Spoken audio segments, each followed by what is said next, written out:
آپ کو کچھ طلسم دکھا رہے ہیں جو انگوٹھیوں کے نیچے رکھے جاتے ہیں، اور اس کے اندر یہ نقش بنے ہوئے ہیں۔ اس میں ہم نے نقش بنایا ہوا ہے، آپ دیکھ سکتے ہیں۔ یہ انگوٹھی کے نیچے رکھا جاتا ہے، اور یہ کاغذ کی طرح نہیں ہے جو گل جائے، پھٹ جائے اور پانی کی وجہ سے اس کے نقوش مٹ جائیں، بلکہ یہ پترے کے اوپر بنا ہوا ہے اور یہ کبھی مٹتا نہیں۔ اور اس کے فائدے یہ ہیں کہ تسخیر اس سے بہت زبردست ہوتی ہے، عجیب عجیب راز کھلنے لگتے ہیں۔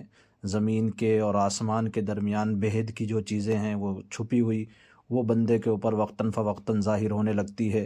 جس کام میں ہاتھ ڈالتا ہے تو اس کو کامیابی ملنے لگتی ہے۔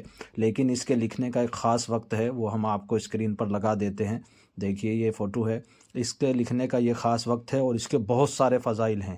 عجیب عجیب چیز، جنات اس پر حملہ نہیں کر سکتے، سحر اس پر اثر انداز نہیں ہوتا، اگر جادو پہلے سے ہوا ہے تو کٹ جائے گا، اور بہت سے فائدے ہیں۔ بندش کو یہ توڑ دیتا ہے، تسخیر کرتا ہے، بہت جاندار۔